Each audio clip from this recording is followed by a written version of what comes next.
Before Minnesota became a state, before the cities rose and the railroads whistled, the land was already whispering. The year was 1823. Fort Snelling, a stone fortress carved into the bluff above the river, stood alone at the edge of the frontier. One night, a young soldier on watch simply vanished, gone without a trace. No body, no sign, just a musket leaning where he'd last been seen. Days later, his fellow guards began to talk. A figure in uniform, head down, marching the same lonely route, was spotted at dusk. He never spoke, never turned, and when they drew close, he vanished. Commanders called it nerves, but the soldiers knew better. It was Minnesota's first recorded ghost sighting, and it opened a door that never truly closed. Not far away, the old Ramsey House in St. Paul, built in 1851, holds the spirit of a woman in gray, still seen climbing the stairs, as though history refuses to let her rest. At Fort Ridgely, long after the cannons fell silent, a phantom cavalryman is said to ride the fog-covered hills, never reaching his destination. In Mendoza's St. Peter's Church, the pews have held more than living parishioners, with silent figures sometimes seen kneeling in prayer, only to fade away when approached. Even the thick stone walls of Stillwater's first prison, built in 1853, once echoed with voices no man admitted to speaking. The inmates believed the building remembered and refused to forget. These weren't just ghost stories told by lamplight. They were eyewitness accounts from Minnesota's earliest days, when the line between life and death felt thin, and the land was still wild.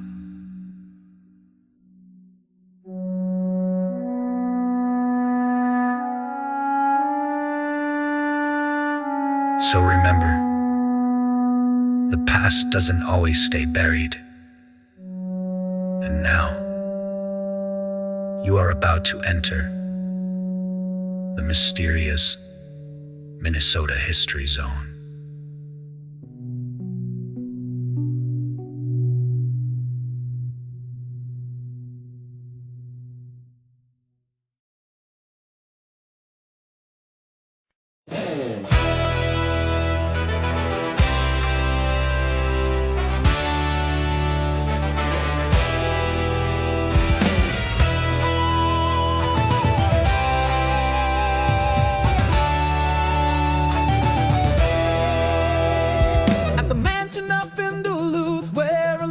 Still sleeps in her bed of silk and sorrow, where the darkest secret keeps. The legend of Glen Sheen echoes through the wealthy halls. Some stories live forever when the final curtain falls.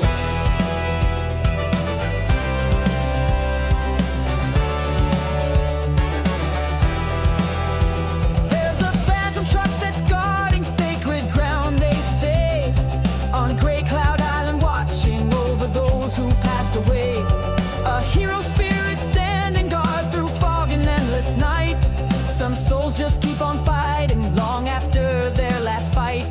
From the legends to the heroes, every story has its day. These are the legends, heroes, ghosts, and gangsters, living in the shadows of the North Star stage. Every corner holds a secret, every street remembers when the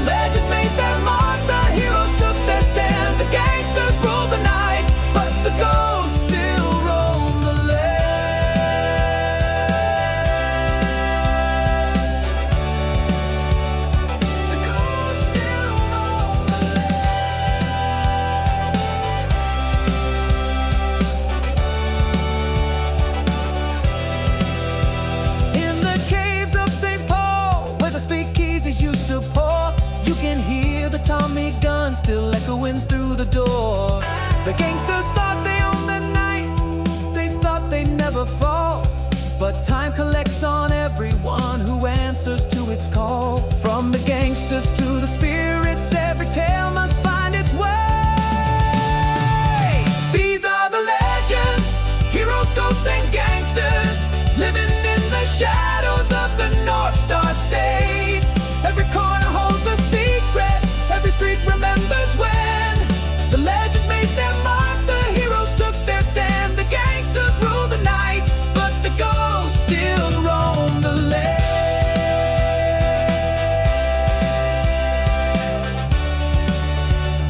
The ghosts still roam the land.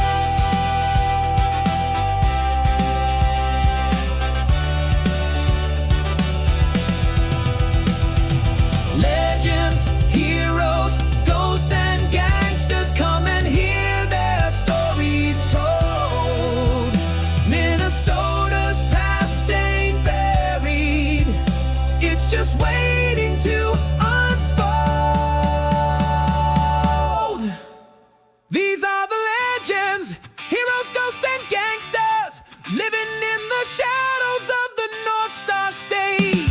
Every corner holds a secret, every street remembers when the legends made their mark, the heroes took their stand. The gangsters ruled the night, but the ghosts still roam this land. Turn the page and read them all. Legends, heroes, ghosts, and gangsters. The ghosts still roam the land. The ghosts still roam the land.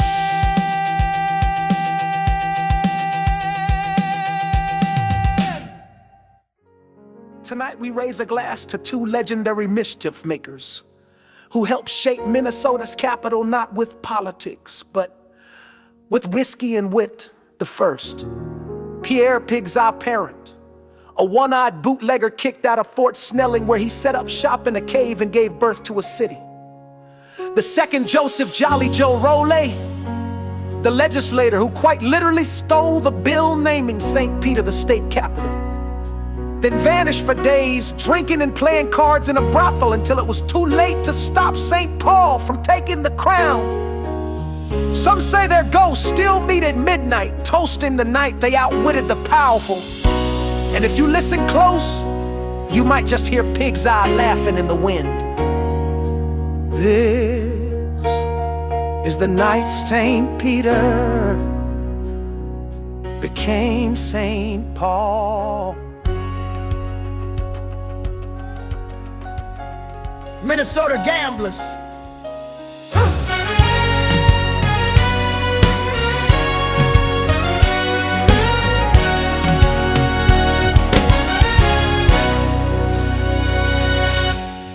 Better listen to my story. It was a long time ago, but you better not ignore me.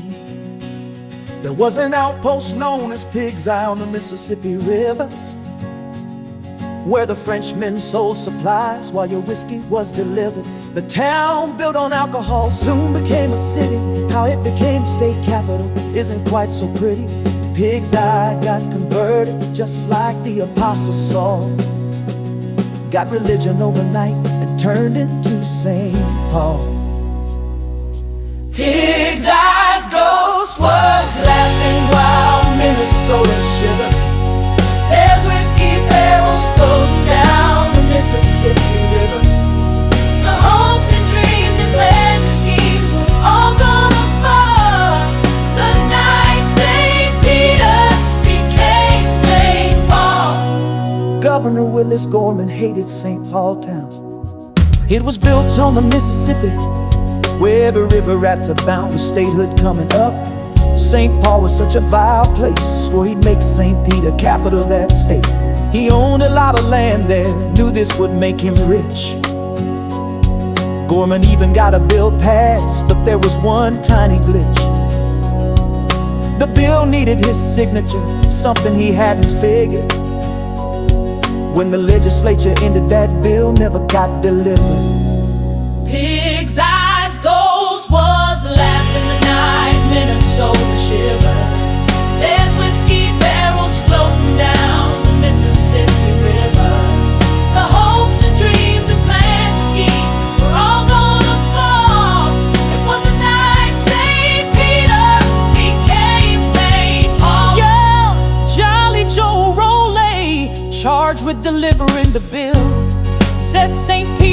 Capitol, that's against the people's will. There's not even a decent bar there. What are people gonna think? So we hid out in a brothel to wreck the plan and drink.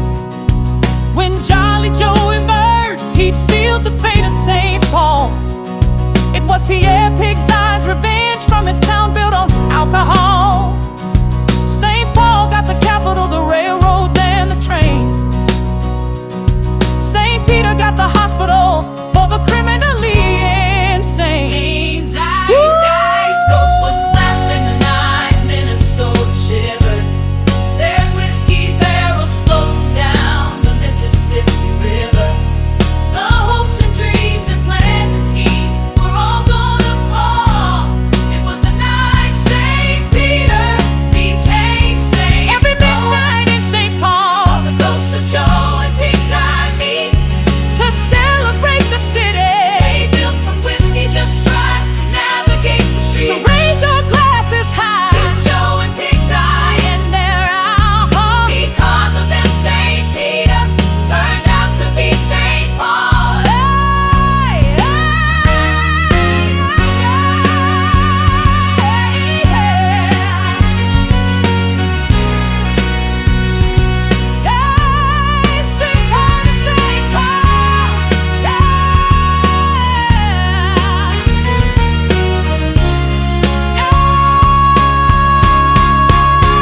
His eyes, ghost was left in the night, Minnesota shivered. There's whiskey barrels floating down the Mississippi River. The hopes and dreams and plans and schemes were all gonna fall. It was the night St. Peter became St. Paul.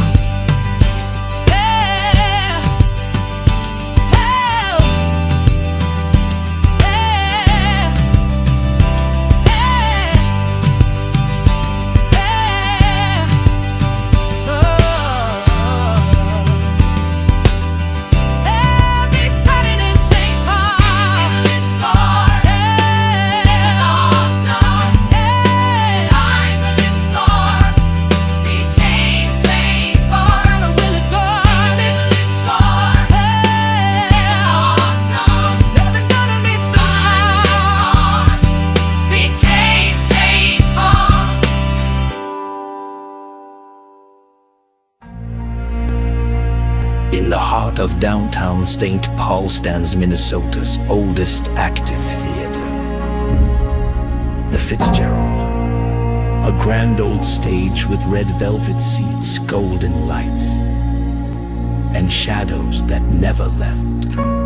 They say when the last curtain falls and the doors are locked for the night, the real performance begins. A woman's voice echoes from the wings. Cold spots linger where no draft should reach. And sometimes tools fly through the air, hurled by unseen hands. But this isn't just a ghost story. This is a love story trapped in time. Years ago, during a long-forgotten renovation, a letter was discovered beneath the floorboards. A note written in fading ink, sealed in dust. It was signed Veronica, and it was addressed to Ben, a stagehand who vanished without explanation, but whose presence never truly left. Some say you can still feel Ben watching from the catwalk, still hear Veronica singing from behind the curtain. She vowed to wait for him, even if the curtain falls on my time. And maybe she still is. So, if you ever visit the Fitzgerald Theater after dark, don't be surprised if something brushes past you, or if you hear your name whispered from an empty stage.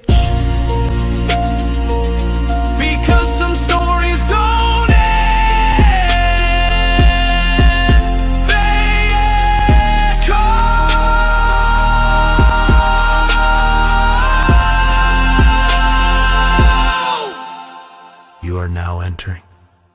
mysterious Minnesota history zone.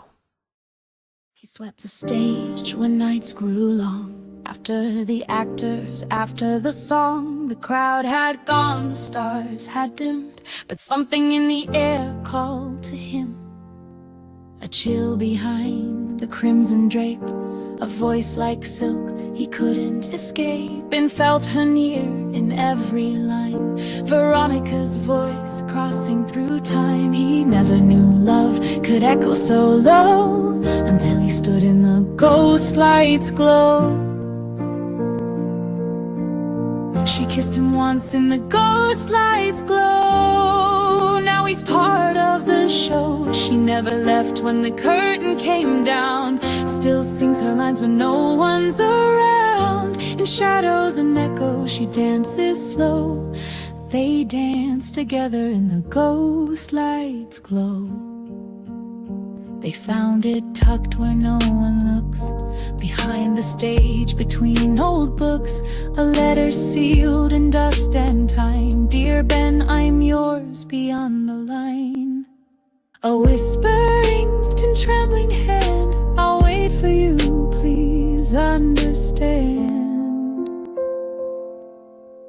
She kissed him once in the ghost light's glow. Now he's part of the show. She never left when the curtain came down. Still sings her lines when no one's around. In shadows and echoes she dances slow. They dance together in the ghost light's glow.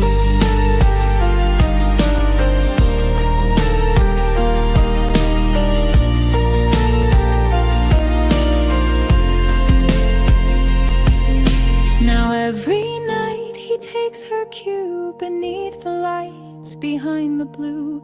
He calls her name and feels her near, a phantom love that conquers fear.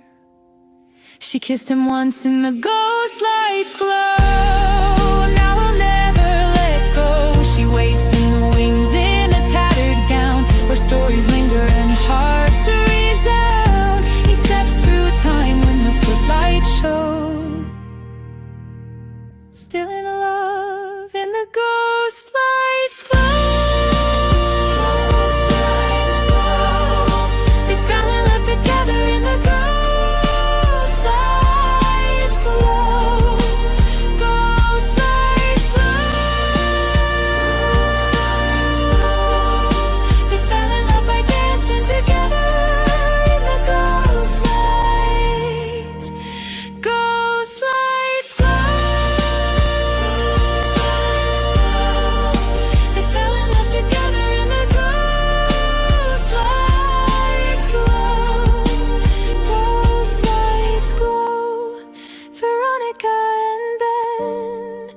Together forever in the ghost light's glow.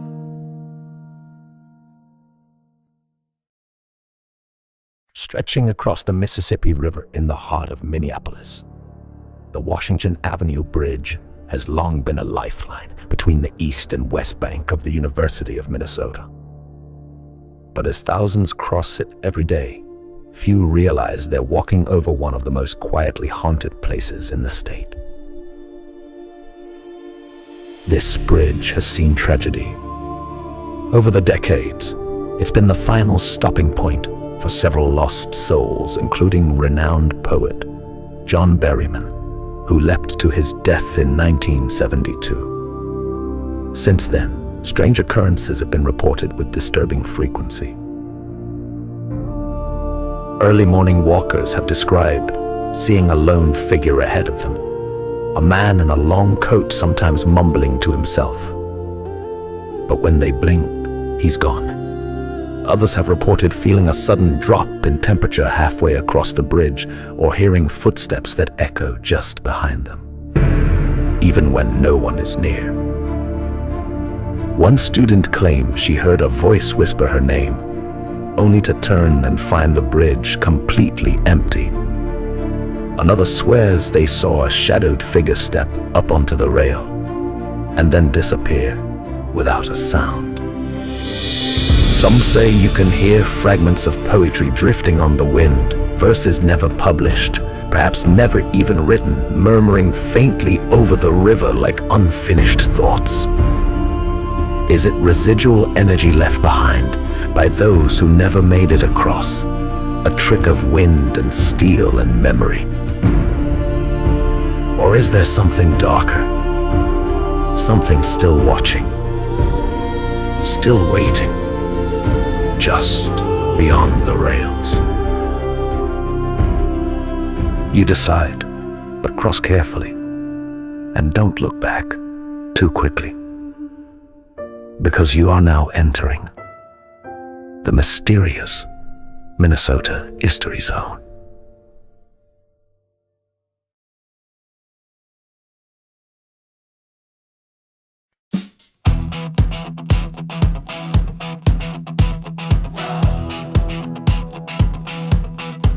It was freshman week, I was feeling bold. Had my student ID and a latte on hold. Asked a kid, hey, which way's the dorm? He said, cross Washington Bridge, but here's the norm. You can cross if you want, but don't blame me when a ghost tries to help you earn your degree. I laughed it off like a fool would do. Thought, come on man, I got papers due. But the wind kicked up and the lights went dead, and I swear I saw a poet with a hole in his head. He mumbled some verse about falling dreams, then vanished in the vapor with a ghostly scream. Ooh, a majoring in fear, minoring in scream. Took one wrong turn, now I'm trapped in a dream. The campus is chill, but that bridge ain't right. Something's whispering my name in the middle of the night. I came for a degree, now I'm fleeing the scene. Yeah, I'm majoring in fear, minoring in scream.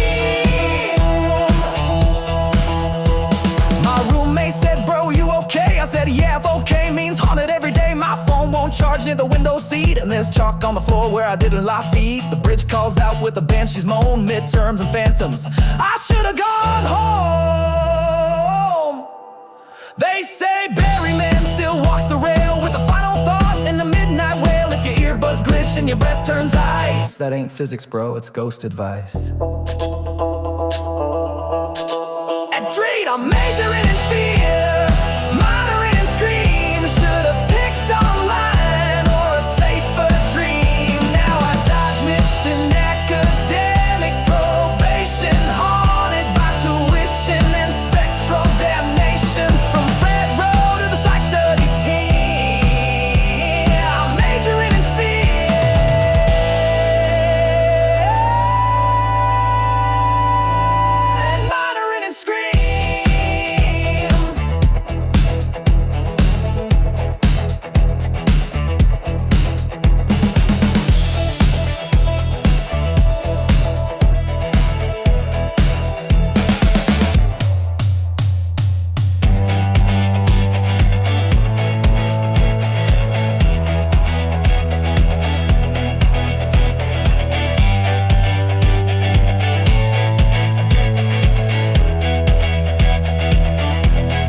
Took one wrong turn, now I'm trapped in a dream.